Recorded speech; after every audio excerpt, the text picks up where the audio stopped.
وہ اصل میں گمراہی ہوگی، بھٹکنا ہوگا، بھٹکتے رہو گے۔ یہ انسان شاید یہ سمجھ رہا تھا کہ تقویٰ اسی کو کہتے کہ انسان اتنی احتیاط کرے کہ ایک کانٹا نہیں لگے جھاڑیوں کے درمیان سے۔ لیکن دیکھیے مولا کی شان دیکھیے، بس کہتے ہیں مجھ سے کہ یہ تقویٰ تو ہے، یہ ڈیفینیشن تقوی کی صحیح ہے، مگر یہ تمہارا تقویٰ نہیں ہے، یہ ہمارا تقویٰ ہے۔ ہم اس طرح تقویٰ کرتے ہیں، تم نہیں کر سکتے۔ ہم اس طرح بچتے ہیں، تم اس طرح نہیں بچ سکتے۔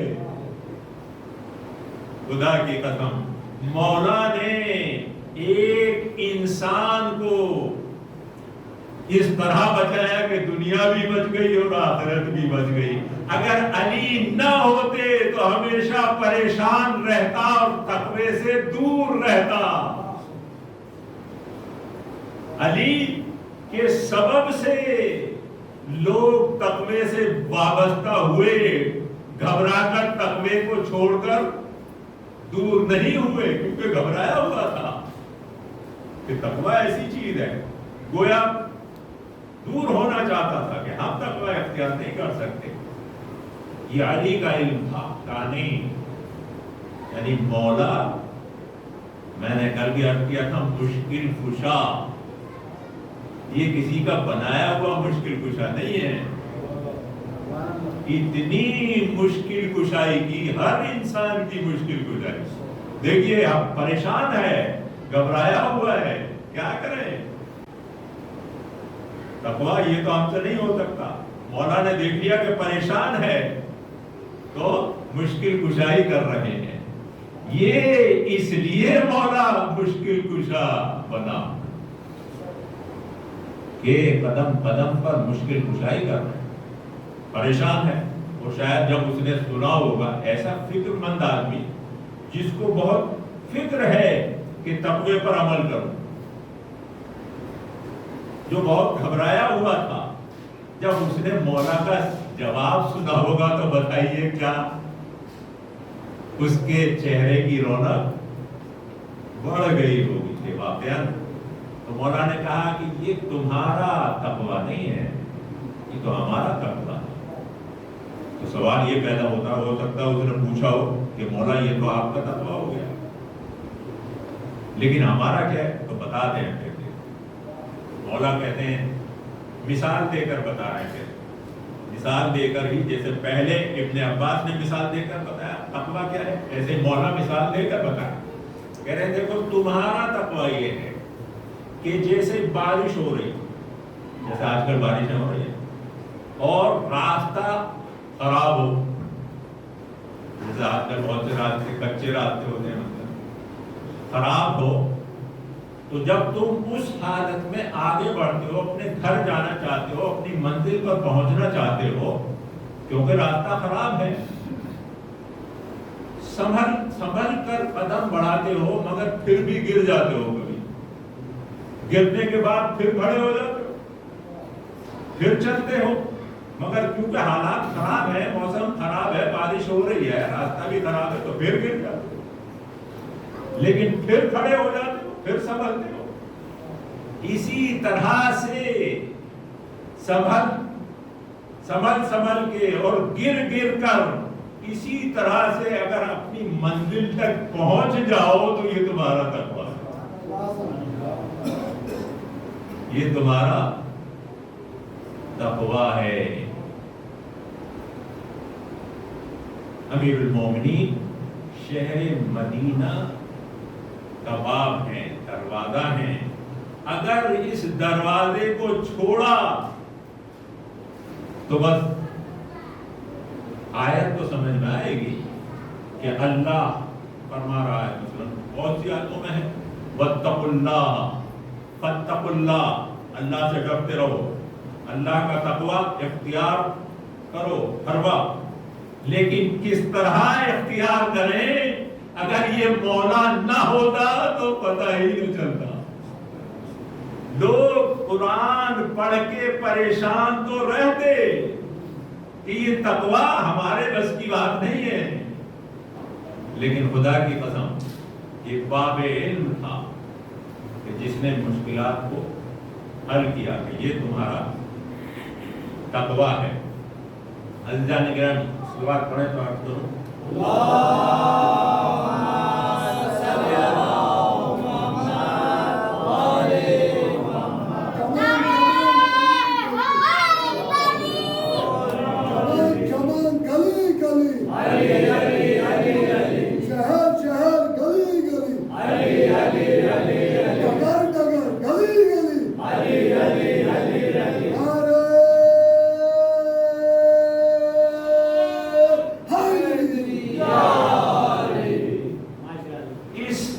مشکل کشا نے، اس باب علم نے علم کو اس طرح آسان کر کے اور اس طرح اس کی شرح کر کے اس طرح اس کو کھول کھول کر سمجھایا کہ ایک بالکل عام آدمی بھی بہت آرام سے سمجھتا تھا۔ آپ نے دیکھا کیسی مثال دی مولا نے تقوی کی، کتنی اچھی مثال دی ہے۔ ایک عام آدمی بھی بہت آرام سے سمجھ سکتا ہے کہ ہمیں کس طرح کوشش کرنی ہے، اور جب ہم ناکام ہو جاتے ہیں تو وہ بھی درگزر ہو جاتا ہے۔ بس شرط یہ ہے کہ احتیاط باقی رہے یہاں تک کہ منزل پر پہنچ جائیں، تو تقویٰ ہے۔ اتنی آسانی سے بتاتا تھا، ایسا عالم تھا یہ، اور خدا کی قسم کوئی چیز ایسی نہیں تھی شہر علم کا جو دروازہ ہو اس کے یہاں کوئی ایسی چیز نہیں تھی کہ جو اس کو پتہ نہ ہو۔ اور یہ ایک فطری چیز بھی ہے کہ جس انسان کو عشق ہو علم سے، شاید مولا کو جس وقت مولائے کائنات کا پروردگار نے نور خلق کیا، اسی وقت اس مولا کو علم سے اتنا عشق تھا کہ پروردگار نے جس طرح کا علم یہ مولا چاہتا تھا وہ سب کا سب عطا کیا۔ اور یہی سبب ہے کہ کوئی چیز ایسی نہیں تھی کہ جو امیر المومنین کو پتہ نہ ہو۔ مثلا میدان جنگ میں کوئی امیر المومنین کو شکست نہیں دے سکا۔ کیوں؟ کیونکہ تمام فنون جنگ یہ علی جانتا تھا، یہ علی جانتا تھا۔ آپ نے سنا ہوگا کہ جنگ صفین جب ہوئی، معاویہ سے جنگ ہوئی تھی نا امیر المومنین کی، تو محمد حنفیہ جو ان کے بیٹے تھے، جناب فاطمہ سے نہیں، دوسری بیوی جو تھی جناب فاطمہ کے بعد جو بیویاں تھیں ان میں سے جو ایک بیوی تھی، ان سے جناب محمد حنفیہ امیر المومنین کے بیٹے تھے، وہ بھی جنگ میں اترے تھے۔ جنگ میں اتنے تیر چل رہے تھے، تیر تلواریں، بہت شدید بارش ہو رہی، نکلنے کا کوئی امکان تھا ہی نہیں۔ تو محمد حنفیہ کو امیر المومنین نے کہا چلو میدان میں، تو تھوڑا سا جھج کے محمد حنفیہ، تو بارش ہو رہی ہے تیروں کی، کوئی امکان نہیں ہے، تھوڑی سی جھجک آئی، تو امیر المومنین کو وہ تھوڑی سی جو جھجک تھی وہ گوارا نہیں تھی۔ کیوں؟ یہ مولا تیروں کی بارش میں آگے بڑھنا جانتا تھا۔ اس کے پاس جنگ کے جتنے فنون ہوا کرتے ہیں سب موجود تھے، وہ جانتا تھا تیروں کی بارش میں آگے کیسے بڑھا جائے، ہر چیز کا علم۔ اور یہی سبب ہے کہ رسول کریم کے زمانے میں جنگ احد میں دیکھیے، یہ دروازہ مدینہ علم ہے۔ جنگ احد میں کیا ہوا کہ جناب حمزہ کی شہادت ہوئی. اور جناب حمزہ کی شہادت کیسے ہوئی؟ اصل میں جو دشمن تھا ابو سفیان، اور ابو سفیان کی جو بیوی تھی، اس نے اپنے غلام کو تیار کیا تھا کہ جب بھی موقع ملے تو تم نیزے کے ذریعے، وہ جو پھینک کر مارا جاتا ہے، بالا کہتے ہیں اس کو، نیزہ کہتے ہیں، اس کی ٹریننگ بہت دن تک دی گئی تھی اس کو. تم یہ ٹریننگ لو اور جب بھی موقع ملے تو حضور کریم کو شہید کر دو. اس نے ٹریننگ کی، بہت دن تک وہ پریکٹس کرتا رہا، پھیلا وہ بھالا پھینک کر مارتا تھا، نشانہ اس کا بہت تیز ہو گیا. جب وہ تیار ہو گیا تو ابو سفیان کی جو بیوی تھی، ہند یا ہندا، اس نے کہا ٹھیک ہے اب تمہارا موقع ہے. جنگ عہد میں اس نے کہا کہ تم کام کرو، اب پوری ٹریننگ تمہاری ہو چکی ہے، نشانہ بہت اچھا ہو گیا ہے، نشانہ لگاؤ حضور کریم کے اوپر، نیزہ پھینک کر مارو، کام ہو جائے گا. نشانہ بہت تیز تھا، بہت ماہر تھا، مگر اس نے کہا کہ نہیں، محمد کو تو ہم نشانہ نہیں بنا سکتے. پوچھا کیوں نہیں بنا سکتے؟ نشانہ تو تمہارا بہت تیز ہے. کہا لیکن ان کے چاہنے والے جو ہیں ان کو بالکل ایسے گھیرے رہتے ہیں کہ ہمارا بھالا پہنچے گا ہی نہیں، نیزہ لگے گا ہی. بالکل جانثار ایسے ہیں، چاروں طرف سے گھیرے رہتے ہیں، معاشرے میں کیے رہتے ہیں، نہیں لگے. تو اس نے کہا پھر محمد کے بعد تو دوسرے نمبر کا علی ہی ہے، اس کو مارو. تو کہا علی کو بھی نہیں مار سکتا. علی کو کیوں نہیں مار سکتا؟ علی تو خود اکیلا ہی میدان میں آتا ہے، اس کے چاروں طرف تو کوئی نہیں ہوتا، اس کو کیوں نہیں مار سکتا؟ سنیے، بہت توجہ سے سنیے، غور سے سنیے، کیا بات کہی اس نے. یہ فضائل علی ہیں جو دشمن کی زبان سے بیان ہو رہا ہے. دشمن ہے، اس کی زبان سے علی کے فضائل سنیے. اس نے کہا کہ علی کو اس لیے نشانہ نہیں بنا سکتا کہ جنگ کی حالت میں بھی یہ کتنا چوکنا ہوتا ہے. یعنی کہنا یہ چاہتا تھا کہ مجھے نیزہ پھینکنے کے لیے ایک لمحے کی غفلت چاہیے، لیکن علی میدان جنگ میں اتنا چوکس ہوتا ہے کہ جیسے سامنے دیکھتا ہے ایسے ہی پیچھے بھی دیکھتا ہے، جیسے دائیں طرف کا خیال رکھتا ہے ایسے ہی بائیں طرف کا خیال رکھتا ہے. اس کو ہر طرف کا برابر کا خیال ہوتا ہے، آگے کا بھی، پیچھے کا بھی، دائیں کا بھی، بائیں کا بھی. اتنا تیز ہے کہ میں ماہر تو ہوں، نشانہ میرا پکا ہے، مگر علی کی ہوشیاری اور بیداری سے بڑھ کر نہیں ہے. بالکل نہیں. بھائی نیزہ مارنے کے لیے مجھے ایک لمحے کی غفلت چاہیے، جسے پیچھے کا پتہ نہ ہو، ایک لمحے کے لیے. کہا کہ نہیں مار سکتا. یہاں میزہ. اب آپ دیکھیے، یہ فنون تھے.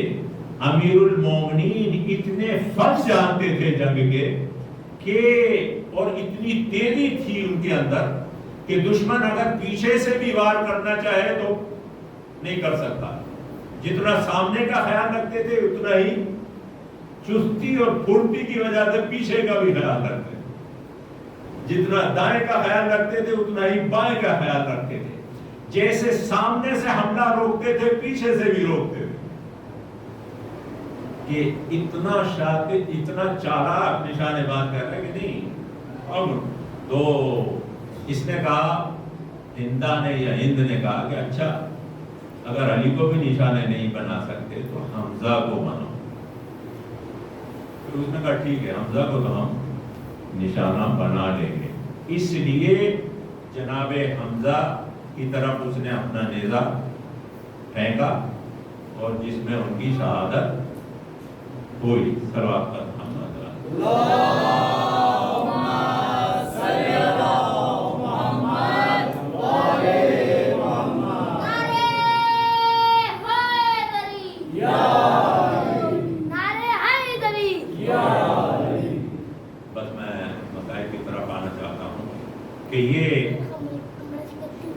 اسباب مدینہ علم تھا کہ قدرت نے بھی ان کو ہر طرح کا علم عطا کیا تھا، لیکن ہاں عزاداران امام مظلوم امیر المومنین کے بعد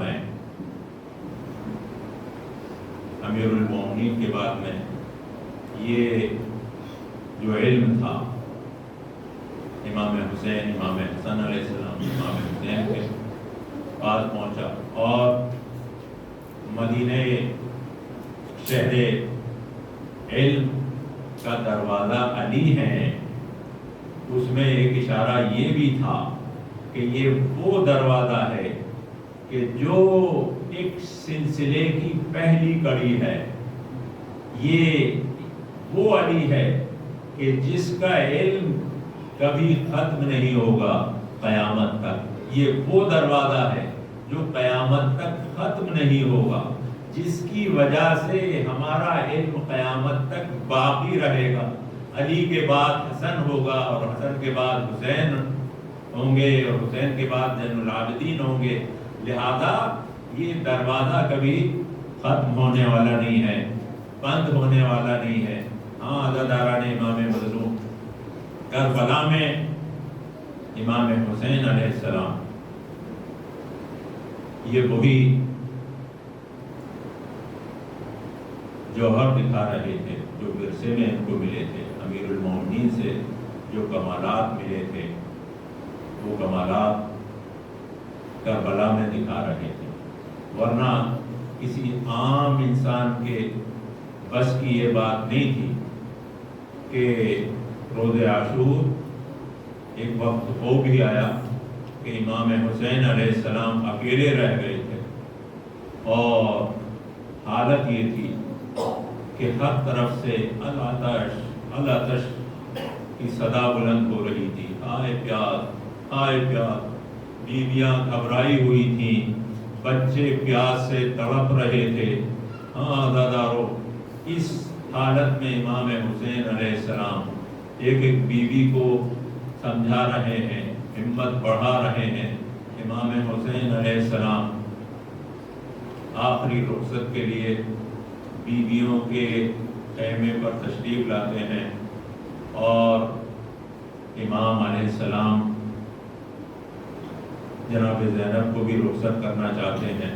اور یہ کرنا چاہ رہا ہوں کہ یہ حسین وارث علم علی تھا، اس کو معلوم تھا کہ کس وقت کس طرح کے دشمن سے کس طرح مقابلہ کیا جاتا ہے۔ ہاں عزادارو، امام حسین علیہ السلام آج گویا جناب علی اصغر کے ذریعے اب خود مقابلہ کرنے سے پہلے اپنے ننھے منھے علی اصغر کے ذریعے دشمن کا مقابلہ کرنا چاہتے ہیں۔ شاید امام یہ بھی چاہتے تھے کہ دنیا دیکھ لے کہ یہ یزیدی درندے اس قدر وحشی ہو چکے ہیں کہ ان کے اندر انسانیت ذرہ برابر نہیں ہے۔ اگر ان کی نگاہ میں گنہگار ہوں نعوذ باللہ، یا دوسرے بالغ لوگ ان کی نگاہ میں گنہگار ہیں، تو یہ 6 مہینے کا بچہ تو کوئی اس کی تو کوئی غلطی نہیں ہے۔ امام حسین علیہ السلام اس طرح یزیدی فوج کا مقابلہ کر رہے تھے۔ ہاں عزادارو، امام خیمے پر آتے ہیں اور رخصت ہونا چاہتے ہیں، شہادت کے لیے جانا چاہتے ہیں۔ بتایا گیا، امام کو بتایا گیا کہ علی اصغر پیاس سے ایڑیاں رگڑ رہا ہے، علی اصغر کی ماں کا دودھ خشک ہو چکا ہے، 3 دن سے وہ بھی پریشان ہے۔ تو مولا نے کہا کہ بچے کو مجھے لا کر دو، میں کوشش کرتا ہوں، پانی سے سیراب کرنے کی کوشش کرتا ہوں۔ امام نے جناب علی اصغر کو لیا اور مقتل کی طرف گئے۔